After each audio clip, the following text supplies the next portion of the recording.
kusoo dhawaada cashar cusub. Casharkeena maanta waxaan ku qaadanaynaa derivatives of exponential functions. Marka waa maxay exponential functions? Exponential functions waa function wuxuu u qoran yahay sida tan oo kale y equals a to the power f of x. A-na waa number eber ka weyn, waa number positive ah. F of x waa function in terms of x ama independent function ka waaya. Okay, marka haddaynu haysano dx haddaynu haysano u baahanahay derivative-ka a to the power f of x.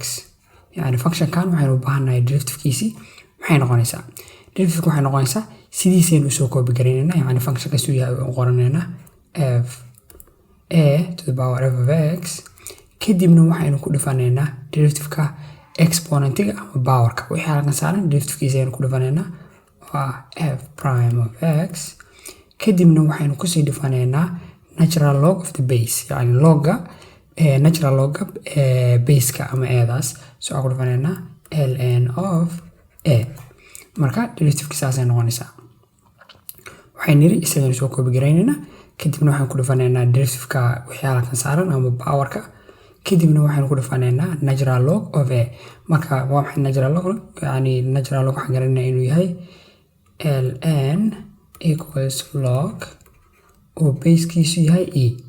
yani waa log markuu basekiisu e yahay waxaa loo bixiyay magac gaara oo ah ln.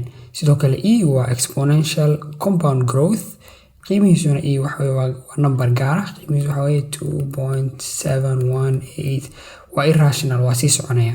Okay, marka qaanuunkan wuxuu leeyahay special case buu leeyahay, yani case gaara buu leeyahay. taas waxa weeye marka baseku uu yahay e. yani haddaynu haysano dx of e to the power f of x. yani xaaladan waa xaalad gaara. marka haddaynu haysano tan wuxuu noqonayaa sida tan oo kale waa a waxaan ka wadaa waa e to the power f of x oo lagu dhiftay derivative-ka power-ka f prime of x. kadibna lagu dhiftay ln of e. bas ln of e waxaynu ognahay inay tan tahay 1. maadaama ln of e ay 1 tahay, markaynu haysano basekeenu markuu inoo yahay e, qaanuunkeenu saanu inoo noqonaya. intaana inuu ku filan saanu qaanuunkeenu noqonaya. Okay, marka hadda aynu ka bixino example. marka haddaynu qaadano example-keena koowaad kasoo qaad waxaa haysanaa y equals e to the power x. yani waxaa haysanaa function-kan derivative-kiisii maxay noqonaysaa? marka y prime waxay noo noqonaysaa sidiisa soo koobi garay waa e to the power x. kadibna waxaynu ku dhifanaynaa derivative-ka power-ka waa x, derivative-kiisuna waa 1. marka y prime waxay noo noqonaysaa e to the power x. sidoo kale haddaynu haysano y equals 3 to the power x. yani waxaa haysanaa function-kan derivative-kiisii maxay noqonaysaa? y prime waxay noo noqonaysaa sidiisa soo koobi garay baa niri, so 3 to the power x. kadibna waxaan ku dhifanaynaa derivative-ka power-ka oo ah 1. kadibna waxaan ku dhifanaynaa waa niri ln natural log of the base, so ln of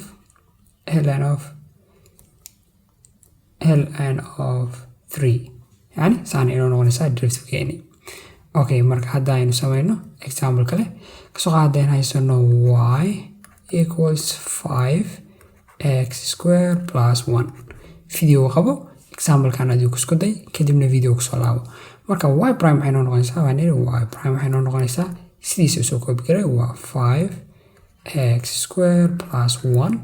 kadibna waxaynu ku dhifanaynaa derivative-ka power-ka wixii halkan saaran derivative-kooda ku dhifanaynaa. marka x square derivative-kiisu waa 2x, 1-kana derivative-kiisu waa constant, waa 0. marka derivative-ka power-ka saan inoo noqonaysaa. kadibna waxaynu ku dhifanaynaa natural log of the base. basekeenu waa 5, so derivative-kii saan inoo noqonaysaa. Okay, aynu samayno example kale.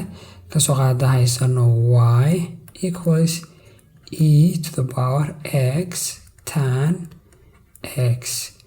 maxay noqonaysaa derivative-kiisi?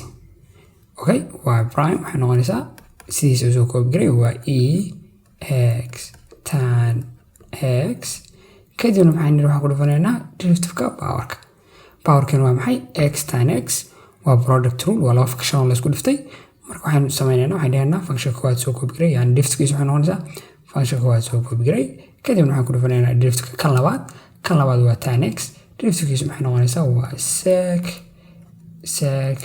square x kadibna waxaan u geynaynaa functionka labaad soo koobi garay waa tan x kadibna waxaan ku dhufanaynaa derivative kan koowaad derivative-kiisu waa 1 marka waxaynu soo baxay sida tan marka derivative-keeni saanay noo noqonaysaa okay aynu ka gudubno mid kale samayno marka haddaynu haysano y equals e sin 2 to the power x yani functionkan aynu haysanaa derivative-kiisii maxay noqonaysaa videoga qabo functionkan aad isku day derivative-kiisa keen kadibna video kusoo laabo marka y prime waxay noo noqonaysaa waxaan niri marka hore sidiisaynu soo koobi garaynayna maadaama uu yahay exponential function so e to the power sin 2 to the power x kadibna waxaan niri waxaan ku dhufanaynaa derivative-ka powerkeena waxaan arkaynaa inuu yahay sin oo xagashiisa wata marka waxaan ku sameynaynaa waa chain rule outer functionkeena waa sinka functionkeena dibadda waa sinka inner functionkeenina waa 2 to the power x marka outer functionka derivative-kiisa maxay noqonaysaa waa cosine inner functionka ma bedeleyno sidee soo koobi garaynayna kadibna waxaan ku dhufanaynaa derivative-ka inner functionkeenu waxa weeye 2 to the power x marka derivative-kiisa maxay noqonaysaa waa exponential sidee soo koobi garay waa 2 to the power x kadibna waxaan ku dhufanaynaa derivative-ka powerka derivative-kiisu waa 1 kadibna waxaan kusii dhufanaynaa ln natural log of the base so ln of 2 marka derivative-kii saana inoo noqonaysaa okay haynu samayno example kale marka haddaynu haysano kasoo qaad y equals x cubed e to the power x square derivative-kiisii kan maxay noqonaysaa video qabo example-kan sidoo kale isku day kadibna video kusoo laabo marka kan waxaynu arki karnaa inuu ka kooban yahay laba function la isku dhiftay x cubed iyo e to the power x square marka waa laba function marka maxaynu isticmaalaynaa product rule marka y prime waxaynu noqonaysaa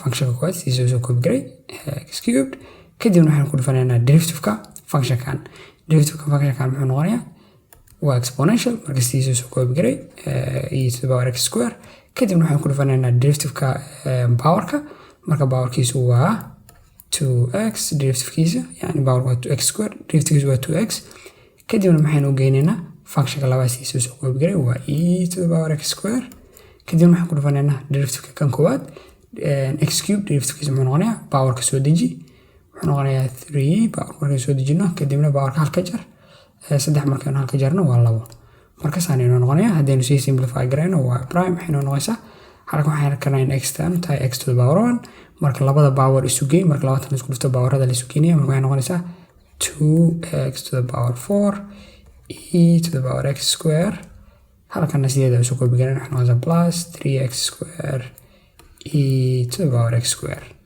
marka derivative-keeni saan inoo noqonaysaa marka waxaynu niri markaynu haysano exponential function markaynu haysano sidiisaynu usoo koobi garaynaynaa yani isagoo aan isbedelin kadibna waxaanu ku dhufanaynaa derivative-ka waxa halkan saaran derivative-kiisii baynu ku dhufanaynaa kadibna waxaanu ku dhufanaynaa natural log of a yani baseka numberka halkana baynu ku dhufanaynaa natural loggiisi haddii ay baseku tahay e waxaynu garanaynaa in ln of e ay noo tahay 1 maadaama ln of e ay 1 inoo tahay looma baahna inaan qoranno markaynu haysano basekeenu e inuu yahay intaan aynu ku filan 20 aynu ku filan inuu isaga soo koobi garayno kadibna aynu ku dhufano derivative-ka halkan wixii saaran okay marka video kan intaasa kusoo gabagabeynaya videoga haddaa wax su-aalaha ka qabto commentiga ku weydii haddaa video ka heshana like subscribe